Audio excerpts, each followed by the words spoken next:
নির্বাচন হয়েছে মাত্র দুদিন, এর মধ্যেই 11 দলীয় জোট অর্থাৎ আগামী দিনে যারা বিরোধী দল হিসাবে বা তাদের জোট সঙ্গী হিসাবে কানেক্টেড হয়েছেন, প্রত্যেকটি দল মিলে বিএনপির বিরুদ্ধে রাজপথে বিক্ষোভ কর্মসূচি ঘোষণা করে বসেছে। আসলে কেন? দুইটা দাবি আছে। একটা দাবি হচ্ছে যে 30টি আসনে ফলাফল সঠিক হয়নি, দাবি হচ্ছে জামাত ইসলামের। ওই আসনগুলোতে পুনর্ভোট বিবেচনা করতে হবে বা গণনা করতে হবে, এরকম একটা দাবি আছে যে এখানে মেকানিজম হয়ে গেছে। অপরদিকে তাদের আরেকটা দাবি হচ্ছে সারা দেশে নির্বাচন পরবর্তী সহিংসতা হয়েছে।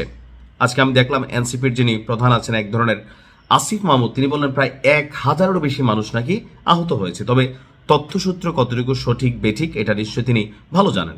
আর এই ঘটনাগুলোতে সরাসরি কানেক্ট করা হচ্ছে বিএনপিকে। ইভেন বলা হচ্ছে যে বিএনপি আওয়ামী লীগ মিলা একসাথে আসলে এনসিপির বিরুদ্ধে বা জামাতের বিরুদ্ধে জোট বেঁধেছে, বা আওয়ামী লীগের ভোটগুলা বিএনপি পাইয়া ক্ষমতায় গেছে।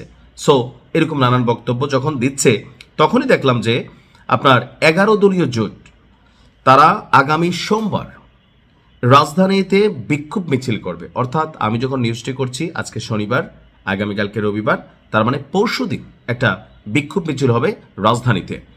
আসরের পর বাইতুল মোকাররমের উত্তর গেট থেকে এই বিক্ষোভ মিছিলটি বের হবে। আজকে 11 দলীয় জোটের লিয়াজু কমিটির একটা বৈঠক হয়েছে। যেমন গতকালকে এনসিপির নেতা আক্তার, সার্জিস অনেকেই বলছিল যে বিভিন্ন জায়গায় তাদের রংপুর উত্তাল, এমনকি সেখানে আক্তারের বিরুদ্ধে স্লোগান হয়েছে।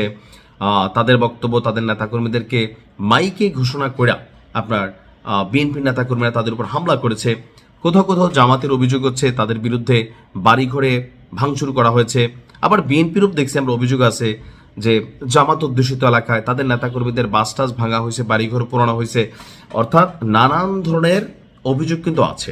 প্রশ্ন হচ্ছে যে এই অভিযোগগুলোর মধ্যে কোনটা সত্য, কোনটা মিথ্যা।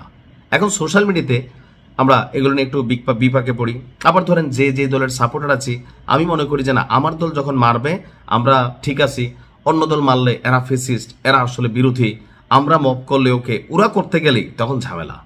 তো এই বিষয়গুলোকে মাথায় নিয়ে নির্বাচন পরবর্তী সারা বাংলাদেশে ছোটখাটো কিছু ঘটনা কিন্তু আসলেই ঘটেছে। আর এই ঘটনাগুলোর কারণে বলা হচ্ছে যে যেহেতু বিএনপি শক্ত অবস্থানে আছে বা সরকার গঠন করছে, সো তাদের নেতাকর্মীরা বিভিন্ন জায়গায় আপনার প্রতিশোধ নিচ্ছে। এটা এনসিপির দাবি, এমনকি জামাত ইসলামেরও দাবি। সেই দাবি থেকে তাদের বক্তব্য, ভোটের আগেও দেশের বিভিন্ন স্থানে হামলার ঘটনা ছাড়াও ভোটের রাতেই অন্তত 21টি সহিংসতার ঘটনা ঘটেছে। নির্বাচনে ব্যাপক জয়ের মধ্য দিয়ে ক্ষমতায় বসতে যাওয়া বিএনপির লোকেরাই এসব সহিংসতা ঘটাচ্ছে বলে আপনার 11 দলীয় জোটের পক্ষ থেকে অভিযোগ করা হয়েছে। এখন এই যে অভিযোগ বা পাল্টা অভিযোগ, এই সকল কিছুর মধ্যে আপনার এই ধরনের বিক্ষোভ মিছিল আমি জানি না আসলে কতটুকু ফলপ্রসূ হবে, তবে হবে। যেহেতু এখন জামাতের সাথে আরো অনেকগুলা দল আছে, এর মধ্যে প্রধান দল হিসেবে আমরা যদি ধরতে পারি এনসিপি, তারপরে হচ্ছে আপনার মামুনুল হক সাহেবের যে দল, সবকিছু মিলিয়ে তারা যদি একত্রিত হয়ে মাঠে নামে একটা রিয়েকশন হবে। তবে বিএনপির নেতাকর্মীরাও আপনার দেখা গেছে বিভিন্ন জায়গায় শক্ত অবস্থানে আছে, তারাও আপনার ছাড় দেওয়ার পক্ষে না। এমনকি যেমন ধরেন বিএনপির নেতাকর্মীদেরকে যাদেরকে, যেমন মির্জা আব্বাসের নাসিরুদ্দিন পাটোয়ারি যে পরিমাণ গুতাইছে, তো এই যে ধৈর্য ধরা পয়সা ছিল, একের পরে কথা বলছে, হাফ প্যান্ট পরে বসায় রাখবে, গ্যাংস্টার, সে এটা সে ওইটা, মানে ব্লা ব্লা ব্লা।